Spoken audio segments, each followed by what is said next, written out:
Empathy is one of the most important and essential skills for a conversational designer. And designing without empathy is literally impossible. And in this video, I'm gonna talk about what empathy actually is and how to improve it. Coming up.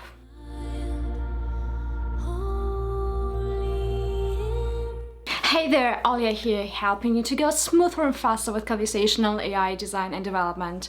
And on this channel, I'm sharing knowledge about conversational AI, giving you recipes on design and development. If you're new here, consider to subscribe. So what empathy actually is? Researchers define empathy as the ability to sense other people's emotions and motives, coupled with the ability to imagine what someone else might be thinking or feeling. It is an art of anticipatory emotional response. It's often differentiated between two types of empathy. Affective empathy refers to the sensations and feelings we get in response to someone's emotions. Cognitive empathy refers to the ability to identify and understand other people's emotions. Without empathy, it is literally impossible to create intuitive and natural conversational experiences, because you, as a designer, have to understand your users, their needs, and their pain points. And even more, empathy is crucial for a functional cooperation. Without empathy, it's mostly impossible to work in a team, for example, with other designers or developers. Empathy is based on 4 pillars. Perception, with the question, how is the other feeling? Understanding, why are they feeling like this? Resonance, with the question, how do I react to it? And anticipation, how will the other person react to me?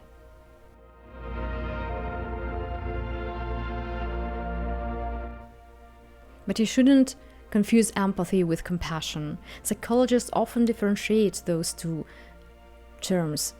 While empathy enables an appropriate reaction in the sense of resonance, compassion is a kind of sympathy in regards to the problems of others. It might bring the risk of emotional exhaustion or even burnouts. And in psychology, they often speak of pathological altruism. But can you improve the empathy? The good news, you can do this. And you can train empathy as a muscle. And here are my tips for that. If you want to improve your empathy, you definitely should start with reading books or listen to the podcasts. Studies have shown that if you read novels, you see the world from the perspective of a main character, and you can improve your empathy with that. Also, listen to the podcast is also very good for improving your empathy. I noticed that when I listen to the podcast or watch TEDx videos, I also feel with the person or with the speaker who is in the podcast or who is doing the speech. Usually speakers are telling us some story, and we also see the world from their perspective. It's always very interesting to hear some other people's story, and we can just put ourselves in their shoes. And I think in many cases we start understanding other people and other people's feelings and people's lives, and we tend to get less judgmental in these cases when we hear the stories behind people's lives.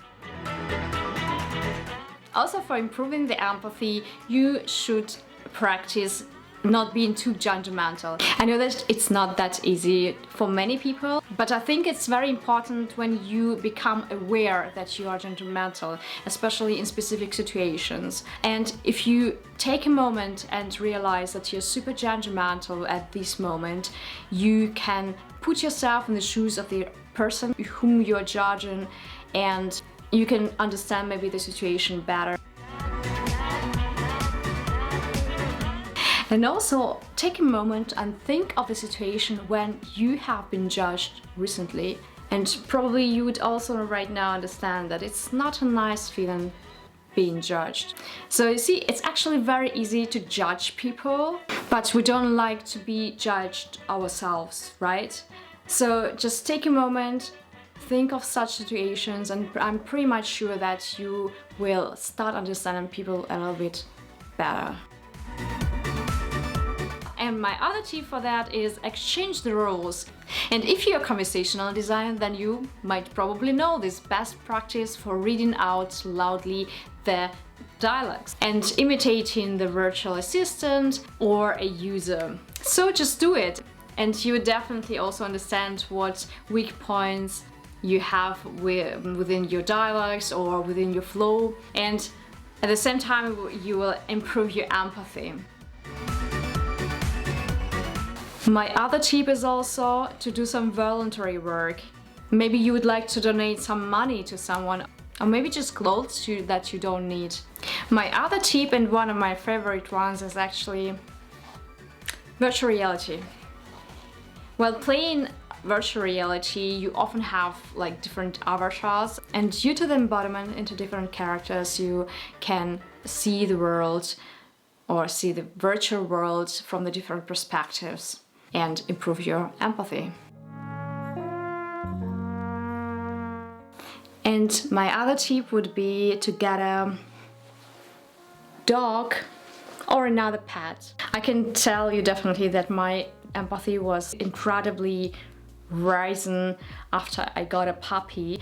Smokey was just 3 months old, and of course he didn't know a lot of things, and it was very fascinating to watch him and observe him, how he learns about the things and how he gets to know a lot of things and places and people, to observe his reactions and observe his development. It was really fascinating, and I started seeing the world from his perspective.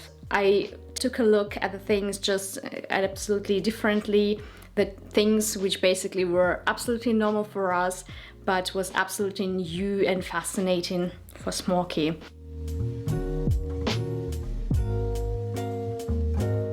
So I've started talking about pets, and of course I should definitely mention one of the most important points, and it's raising kids or raising empathetic kids. While making your kids aware of biases and explaining that your kids shouldn't judge other kids or other people based on their race or social background, you also start becoming empathetic. Making your kids aware of the biases, you make yourself aware of the biases. And just admit that you have biases. Everyone has biases, and you too. Especially when you start analyzing what biases you have, you might be very surprised how often you judge people without any reason, or how often you judge people based on your biases. Start being aware of your biases and learn about the biases and try to overcome them. And in general, if someone is bothering you, just try to understand why it is happening and try to take a look at the situation from the perspective of this person. In most cases, the person is just stressed out. So be kind to each other and work on your empathy. And if you want to find out if a person is empathetic, just do a very quick test. This is a test that was developed by the social psychologist Adam Galinsky. You should just ask a person to draw a letter E on their forehead, and then just take a look in which direction the person has done that. An empathetic person would do it in this direction, so that you can see the letter E from your perspective.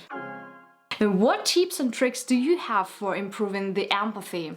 I'd love to hear from you in the comment section below, and if you enjoyed this video so far, just drop a like and subscribe for more videos just like that every week. See you next time!